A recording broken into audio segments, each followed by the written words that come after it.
The Toyota Land Cruiser 80 series is the last car Toyota built to outlast its owner. Everything after it was built to be replaced. This vehicle stands as a peak of engineering, where cost was secondary to perfection. It arrived at the height of the Japanese bubble economy, an era when development budgets were effectively infinite. The mandate was not to build a profitable car. The mandate was to build the best car possible. But the moment it arrived, Toyota made a choice that would define everything that came after, a choice that no manufacturer would ever make again. The 80 series stands as a contradiction. It possesses the mechanical soul of a tractor wrapped in the skin of a limousine. Modern luxury is defined by software and screens that isolate the driver. In 1990, luxury was defined by mechanical over-engineering. It was about tactile durability. This vehicle represents a standard of quality that simply does not exist anymore. To understand why the soul of the Land Cruiser changed, we have to go back to the moment it reached its zenith. If you appreciate the craftsmanship of the past, please like this video and subscribe to the channel. It helps us keep these stories alive. To appreciate the 80 series, you must understand what it replaced. The 60 series was a utilitarian box drawn with a ruler. It rode on stiff leaf springs that transferred every bump to the driver's spine. By the late 80s, the market was shifting. The Range Rover proved a four-wheel drive could be a status symbol. Toyota responded with a concept called active vacation. They wanted a vehicle that could traverse the Australian outback by day, yet look at home in a Tokyo valet line by night. It had to be invincible off-road, yet offer the comfort of a passenger car. When the 80 series debuted, the reaction was polarized. Traditionalists looked at the new body shape with suspicion. They called it the jelly bean. They called it the baked potato. The sharp creased lines of the past were gone, replaced by bulbous fenders and softened corners. Enthusiasts argued that it looked soft. They worried that Toyota had abandoned the rugged edge of the FJ40 in the 60 series. But the shape was not just an aesthetic choice. It was intensely functional. The rounded corners were designed to reduce wind noise at highway speeds. This was a critical component of the newfound focus on luxury. The wider body allowed for a significantly more spacious interior. The instrument panel flowed into the center console to emphasize a premium feel. The engineers even enlarged the rear door openings by 120 millimeters to make entering the back seats easier. It was an acknowledgement that passengers in the second row were just as important as the driver. The most significant revolution happened underneath the metal. The 60 series relied on leaf springs at all four corners. Leaf springs are simple and durable, but they are stiff. They offer limited articulation and a harsh ride. For the 80 series, Toyota made a radical decision. They retained the solid axles for ultimate durability, but they suspended them with coil springs. This setup utilized a leading arm suspension at the front and a four-link setup at the rear. It was a revelation. The coil springs allowed for massive wheel articulation off-road. The wheels could drop deep into ruts while the body remained relatively level. But on the pavement, the transformation was even more profound. The 80 series glided over imperfections that would have rattled the teeth of a 60 series driver. It bridged the gap between a heavy-duty truck and a comfortable sedan. The chassis was stiffened to handle the new suspension dynamics. Body mounts were re-engineered to isolate vibration. Sound deadening was applied liberally throughout the cabin. This was not just a truck with leather seats thrown in. It was a holistic reimagining of what a heavy-duty vehicle could be. The ride quality was heavy and planted. It had a sense of heft that is missing from modern crossovers. When you drove an 80 series, you felt the weight of the engineering. You felt the mass of the steel. It did not feel agile, but it felt unstoppable. This combination of a coil-sprung suspension with solid axles is what many consider the holy grail of off-road design. It offered the best of both worlds, the durability to survive the worst conditions on Earth, and the refinement to drive 500 miles on the highway without fatigue. This was the foundation of the legend. But when the first 80 series arrived in America, owners discovered something troubling. While the chassis was from the future, the heart of the beast was still stuck in the past. The launch of the 80 series in the United States created a fascinating mechanical timeline. The models sold from 1991 through 1992 represent a unique transitional era. Enthusiasts refer to this specific period as the FJ80. While the chassis and suspension were revolutionary, the powertrain was a relic from a different age. Toyota made the decision to equip these early luxury wagons with the 3FE engine. This was a 4.0-liter inline six-cylinder engine that had been carried over from the older 60 series. The 3FE belongs to the history of industrial agriculture. It is defined by cast iron, push rods, and gears rather than chains. This speaks to a philosophy of absolute permanence. There are no plastic guides to brake or rubber belts to snap. It is non-interference, meaning if the gears fail, the pistons will not crash into the valves. It is the automotive equivalent of a cast iron skillet. Heavy, crude, and virtually indestructible. However, this durability came at a significant cost to performance. The engine produced only 155 horsepower and 220 pound-feet of torque. This might have been adequate for the lighter vehicles of the 1980s, but the 80 series was a heavy machine. The new luxury focus added weight in the form of sound deadening, thicker glass, and complex suspension components. The result was a vehicle that demanded patience. Merging onto a freeway in an early FJ80 is a calculated maneuver rather than a spontaneous action. Climbing a steep mountain pass often means settling into the slow lane with the hazard lights flashing. It offered a slow kind of luxury, where the peace of mind came from knowing the engine would outlive the driver, even if it could not keep up with modern traffic. The mechanical compromises of these early years extended beyond the engine bay. The rear axle utilized a semi-floating design. In this configuration, the weight of the vehicle rests directly on the axle shaft itself. The shaft must support the vertical load of the vehicle, while also transmitting the rotational force to the wheels. From an engineering standpoint, this is a weaker design than what would come later.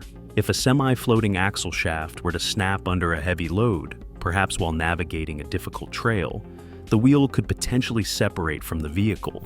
For a machine marketed as the ultimate overlander, this was a glaring weak point. Stopping power was another area where the early models lagged behind the chassis' capabilities. The rear wheels were equipped with drum brakes. While drum brakes are durable, they lack the heat dissipation properties of disc brakes. When descending long grades with a fully loaded vehicle, drum brakes are prone to fade. The combination of a heavy luxury body, a slow engine, and drum brakes meant that the early 80 series felt tethered to the past. It looked like the future, but it drove like a truck from the 1970s. Yet, there is one aspect of these early models that captures the concept of lost luxury better than almost anything else. It is found inside the cabin. The early 80 series was available with a high-grade tweed cloth interior. In the modern market, cloth is seen as a budget option, and leather is the standard for luxury. But the cloth used by Toyota in the early 1990s was exceptional. It was a dense, durable textile that breathed. It did not burn your skin in the summer or freeze it in the winter.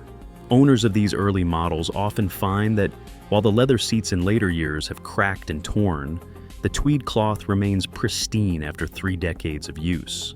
The luxury here was in the material science. It was a seat cover designed to withstand 300,000 miles of entry and exit without showing wear. It represents a time when durability was prioritized over the perception of premium materials. This specific cloth interior is now highly sought after by collectors who understand that true luxury is about longevity. These early years were a period of mixed identity. The 80 series was finding its footing. It had the body of a limousine and the heart of a tractor, but everything was about to change. In 1993, Toyota would introduce an engine so refined, so powerful, that it would transform the entire driving experience.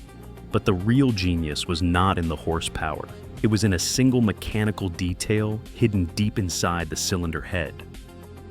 The year 1993 marked the true awakening of the 80 series. This was the moment the platform finally received the heart it deserved. The model designation changed from FJ80 to FZJ80. That single-letter difference represented a total transformation of the driving experience. The agricultural pushrod engine of the past was retired. In its place, Toyota installed the 1FZFE engine. This was a clean-sheet design. It was a 4.5-liter inline six-cylinder engine. It featured 24 valves and double overhead camshafts. The difference in performance was immediate and undeniable. Horsepower jumped from 155 to 212. Torque increased significantly. The vehicle no longer struggled to maintain highway speeds. It did not just keep up with traffic, it commanded it. The acceleration from 0 to 60 miles per hour dropped from 16 seconds to roughly 11 seconds. But the raw numbers only tell part of the story. The true luxury of this engine was not in its speed, but in its smoothness. To understand the engineering depth here, look at the scissors gear. Most engines use rubber belts or chains. Toyota wanted the durability of metal gears and the silence of a luxury sedan. Their solution was a hybrid drive system where the exhaust camshaft was driven by a gear. Since metal gears usually whine, they employed a scissors gear mechanism. This uses a spring-loaded gear to apply constant tension against the mating gear, eliminating backlash. The result is an engine that operates with the hush of a sewing machine. There is no rattle, there is no whine. This mechanism was expensive to manufacture and added weight to the cylinder head. A modern accountant would likely cut this feature to save a few dollars. But in 1993, the goal was perfection. It was engineering for the sake of refinement. It was a silent luxury that the driver would never see, but would feel every time they turned the key. The mechanical upgrades in 1993 extended to the axles as well. The 80 series finally received a full floating rear axle. This is a heavy-duty design typically found on commercial work trucks or military vehicles. In the previous semi-floating design, the axle shaft had to support the weight of the truck. In a full floating design, the wheel hub rides on a spindle attached to the massive steel axle housing. The axle shaft simply floats inside the housing and transmits the power to turn the wheel. This is a critical distinction for durability. It means the weight of the vehicle is carried by the housing, not the spinning shaft. If an axle shaft were to break deep in the wilderness, the wheel would remain securely attached to the vehicle. The driver could remove the broken shaft and limp home in front-wheel drive. It is a feature that prioritizes survival and serviceability over cost. With the introduction of the full floating axle, the 80 series also gained four-wheel disc brakes. The drum brakes of the past were gone. This provided the stopping power necessary to handle the increased speed of the new engine. Anti-lock brakes became standard, adding a layer of safety for wet and icy roads. The drivetrain was further refined with a viscous coupling unit in the transfer case. This fluid-filled device allowed the center differential to act as a limited slip differential. It smoothed out the power delivery during cornering on slippery surfaces, seamlessly transferring torque before the driver even thought to lock the center differential. By 1993, the Land Cruiser had become a complete package. It combined the heavy-duty capability of a solid axle work truck with the engine refinement of a luxury car. It was fast enough to be driven daily, yet strong enough to cross continents. The chassis and the engine were finally in harmony. But for those who wanted to push the vehicle even further, Toyota offered a traction system that would become the stuff of legend. The year 1993 brought more than just a new engine. It introduced a feature that has become the defining characteristic of the 80 series legend. In the world of collectors and off-road enthusiasts, there is a specific phrase that commands immediate respect. That phrase is triple locked. It refers to a Land Cruiser equipped with the optional front and rear electric locking differentials, in addition to the standard center locking differential. This system represents the pinnacle of mechanical traction. In a standard four-wheel drive with open differentials, power follows the path of least resistance. If one wheel lifts off the ground, the engine sends all power to that spinning wheel in the air. The wheel on the ground gets nothing, and the vehicle stops moving. The triple-locked 80 series solves this problem with brute force. When the driver engages the lockers, An electric motor on the axle housing activates a solenoid. This mechanism physically slides a steel collar over the differential gears. It locks the left axle shaft to the right axle shaft. They become one solid unit. It forces both wheels to turn at the exact same speed, regardless of traction. It does not matter if one wheel is on a sheet of ice and the other is on dry pavement. It does not matter if one wheel is 3 feet in the air. The wheel with grip will receive 100% of the available torque, and the vehicle will keep moving. This is a fundamental difference in philosophy compared to modern vehicles. Today, almost every luxury SUV uses a traction control system based on software. These systems are reactive. The computer waits for a wheel sensor to detect a loss of traction. Once the wheel starts slipping, the computer pulses the brake caliper on that specific corner. That resistance forces the power to transfer to the other side. While this technology works, it is fighting against the momentum of the car. It consumes energy. It heats up the brakes. It requires the vehicle to fail, even for a split second, before it intervenes. The mechanical lockers of the 80 series are proactive. The driver looks at the terrain ahead and makes a decision. They turn a rotary dial on the dashboard. They choose to lock the axles before they enter the obstacle. There is no computer second-guessing the conditions. There is no delay. It is a direct mechanical command from the human to the machine. This level of control gives the driver a profound sense of confidence. It transforms the luxury wagon into a mountain goat, capable of climbing vertical rock faces.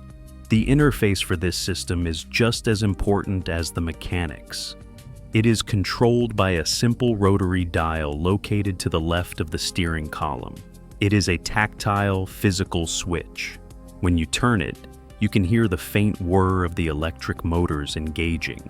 A light on the dashboard blinks orange and then turns solid red when the locker is fully engaged. At the same time, the ABS light illuminates, indicating that the safety systems have been disabled. The truck is telling you that you are now in total control. It is a visceral experience that a touchscreen menu simply cannot replicate. But the triple lock system was not the only way the 80 series gave drivers control that modern vehicles have taken away. There was another interface, something that looks like it belongs in a 1960 car, that reveals the entire philosophy of this machine. Next to that rotary dial, there is another control that confuses many modern drivers. It looks like a choke knob from a vintage car. It is labeled throttle. If you pull it out, the gas pedal physically moves down, and the engine revolutions per minute increase.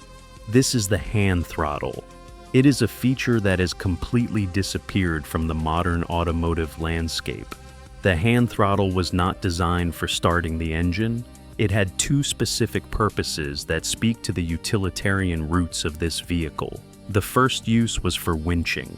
If the vehicle was stuck and the driver needed the electric winch, they could pull the hand throttle to raise the engine idle. That spun the alternator faster, providing maximum electrical amperage to the winch motor without the driver keeping a foot on the gas pedal. The second use was a sort of poor man's cruise control for rough terrain. When driving over washboard roads or rocky trails, the bouncing of the vehicle can cause the driver's foot to bounce on the accelerator pedal, creating a jerky, uncomfortable ride. By setting the hand throttle to a steady speed, the driver could take their foot off the pedal and let the vehicle crawl smoothly over obstacles. These analog controls represent a lost connection between the driver and the machine.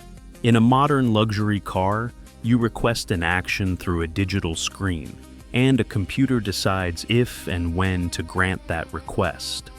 In the 80 series, you pull a lever or turn a dial, and a cable pulls a throttle plate or a steel collar locks a gear. You can feel the mechanism working through your fingertips. It is a relationship built on direct feedback. It is a reminder that you are operating a piece of heavy machinery. not just a consumer appliance. This tactile satisfaction extended beyond the off-road controls and into the final evolution of the interior, where Toyota made one last push for perfection. By 1995, the 80 series had entered its final and most refined form in the North American market. If the earlier years were about establishing the mechanical foundation, this period was about polishing the rough edges to compete in a rapidly evolving luxury landscape.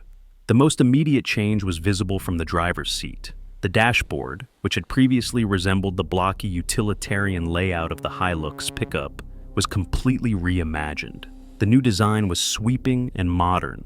It abandoned the sharp angles of the 80s for a curved, ergonomic layout that mirrored the exterior styling. The controls were brought closer to the driver, and the buttons were updated with a more tactile, premium feel. It was an interior that finally acknowledged that this vehicle was being used to shuttle families to school, not just to transport surveyors across the desert. This update also introduced a critical safety feature that would extend the life of the 80 series as a family hauler. Dual airbags became standard, so for the first time both the driver and the front passenger were protected by supplemental restraint systems. This addition, along with the introduction of adjustable shoulder belt anchors, allowed the Land Cruiser to remain competitive against newer, softer rivals like the Ford Explorer and the Jeep Grand Cherokee.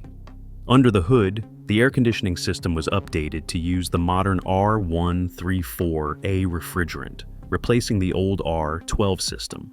This might seem like a minor technical footnote, but for the modern enthusiast it means the climate control system is serviceable and robust, a practical luxury that makes owning a classic vehicle significantly easier. This era also birthed a specific 90s aesthetic, the gold package. Walking through a dealership lot in 1996, you would have seen rows of Land Cruisers gleaming with gold-plated emblems. Often these were dealer-installed accessories to pad profit margins. But there is an irony here. The emblems were often plastic-plated in thin gold, and over decades they fade and flake away. The gold package stands as a gaudy counterpoint to the timeless engineering beneath. The real gold was never the badge on the tailgate, it was the engine block and the axle housings. As production wound down in 1997, Toyota released two special editions that are now considered the ultimate expression of the platform. The first was the 40th Anniversary Edition. These models are instantly recognizable by their exclusive paint colors, most notably a stunning shade called Antique Sage Pearl, often referred to by enthusiasts as River Rock Green. They featured two tone tan and brown leather seats, special embroidered floor mats, and unique exterior badging. Only about 4,700 of these were produced. Then there was the Collector's Edition. This was effectively a run-out model for the very last vehicles leaving the assembly line. It featured black pearl badging, automatic climate control, and specific body side moldings. Finding one of these late model special editions is difficult, but finding one with the factory locking differentials is the ultimate challenge. Data suggests that less than 1/3 of these final trucks were equipped with the triple lockers. A 1997 Collector's Edition with factory lockers is the unicorn of the Land Cruiser world. It represents the absolute intersection of luxury, rarity, and capability. It was the highest evolution of the solid axle station wagon. But even as Toyota perfected the Land Cruiser, they faced an impossible problem. They had built the perfect truck, but perfection wasn't selling luxury, so they made a decision that would reveal the true cost of chasing prestige over durability. In 1996, Toyota faced a dilemma. The American market was exploding with a hunger for luxury sport utility vehicles. The Range Rover was the king of the hill, and domestic brands were rushing to catch up. Toyota had the reliability, but they needed the prestige. They needed a vehicle that could sit in a showroom next to the LS400 sedan. They did not have years to develop a new platform. The solution was the Lexus LX450. This vehicle represents a fascinating experiment in brand identity. It was the first sport utility vehicle ever to wear the Lexus badge. Critics at the time called it a cynical exercise in badge engineering. And in many ways, they were right. The LX450 rolled off the same assembly line as the Land Cruiser. It shared the same 1FZFE engine, the same full-time four-wheel drive system, and the same solid axles. But the execution was distinct. It was an attempt to take a vehicle built for the United Nations and tailor it for the country club. The engineering team focused on isolation. They took the heavy-duty suspension of the Land Cruiser and softened it. The spring rates were reduced to provide a more compliant ride. The shock absorbers were revalved to soak up potholes rather than control a heavy trailer. The result was a ride quality that felt floaty and detached. It was designed to mask the fact that you were driving a truck. If the Land Cruiser was a hiking boot, the LX450 was a leather loafer. The pursuit of silence was obsessive. Additional insulation was added to the firewall, the floor, and the door panels. The goal was to eliminate the mechanical noise of the gear-driven engine and the roar of the tires. The result is a cabin that feels remarkably hushed. When you close the door of an LX450, it creates a sensation of pressure. It is a solid, heavy thud that feels like sealing a bank vault. It shuts out the noise of the outside world completely. But this added luxury came with a price. To visually separate the Lexus from the Toyota, designers added heavy plastic cladding to the lower body panels. It gave the truck a wider, more muscular stance. However, attaching this cladding required drilling dozens of holes into the pristine steel body. For the modern enthusiast, this is a tragic flaw. These holes allow moisture to enter the bodywork, creating hidden pockets of rust that eat the vehicle from the inside out. The interior materials tell a similar story of compromise. The Lexus used a much softer, higher grade of leather than the Toyota. It felt incredible in the showroom, but over 25 years, that soft leather has proven fragile. It tears and cracks under the strain of daily use, whereas the harder, industrial-grade leather of the Land Cruiser often looks nearly new. It is a lesson in the difference between perceived quality and actual durability. Today, the LX450 is often the entry point for new enthusiasts. Because it lacks the magical Land Cruiser nameplate on the tailgate, it often commands a lower price on the used market. It is seen as the gentleman's wagon, a budget-friendly way to access the legendary 80 series platform. It offers the same million-mile capability, just wrapped in a layer of plastic and wood grain. But even as the Lexus experiment brought new buyers into the fold, the clock was ticking. The automotive world was moving on. The demand for better on-road handling and safety was pushing engineers away from the solid axle design. The 80 series was about to be retired, and with it, a specific definition of luxury would be lost forever. In 1997, assembly lines in Japan went silent for the 80 series. The North American run was over. Its replacement, the 100 series, arrived the following year. By every objective measure, the new car was superior. It had a powerful V8 engine, it was quieter, and it handled corners with the precision of a sedan. But for purists, the soul of the machine had fundamentally changed. The solid front axle was gone. It was replaced by independent front suspension. That design improved highway manners, but it sacrificed the forced articulation that made the 80 series a mountain goat. The solid axle on the 80 series acted as a lever. When one wheel was pushed up by a rock, it physically forced the other wheel down into the dirt to find traction. The axle housing itself was a massive steel beam that protected the differential gears. The independent suspension of the successor was complex and fragile by comparison. It introduced constant velocity joints operating at high angles and a smaller front differential that was prone to failure under shock loads. The 80 series was the last time Toyota prioritized off-road survival over on-road comfort for their flagship wagon. However, the legacy of the 80 series is not defined by what replaced it. It is defined by how long it lasts. The durability of this machine is not a myth. It is a documented reality. There is a famous Land Cruiser in South Africa called Lando Cruise that has clocked over 1 million kilometers. That is more than 600,000 miles on the original chassis. But this longevity does not come from magic. It comes from maintenance. The 80 series is not a modern appliance that you use and discard. It is a machine that requires a relationship with the owner. Modern cars often have sealed transmissions and lifetime fluids, which is just code for disposable. The 80 series demands grease, oil, and attention. In return, it offers immortality. Owners know the specific rituals required to keep the heart beating. There is the phenomenon called knuckle soup. The front axle seals eventually fail, allowing heavy gear oil to mix with the grease in the steering knuckles. It creates a thick, messy sludge that leaks onto the tires. Fixing it is a dirty, labor-intensive job involving greasy rags and heavy wrenches. But it is a rite of passage. It reinforces the bond between the driver and the steel. Then there is the infamous heater hose. It is a small, innocent rubber line hidden deep behind the engine block, nearly impossible to reach without contorting your hands. If it bursts, it drains the coolant in seconds. It is a $5 part that can kill the engine if ignored. Yet this is accepted as part of the deal. Even the head gasket, often cited as a weak point, is a testament to the design. The long cast iron block expands and contracts at a different rate than the aluminum head. Around 200,000 miles, the gasket often fails. In a modern aluminum engine, this would warp the block and send the car to the junkyard. In the 80 series, you simply machine the head, install a new gasket, and drive for another 200,000 miles. It is serviceable. It is repairable.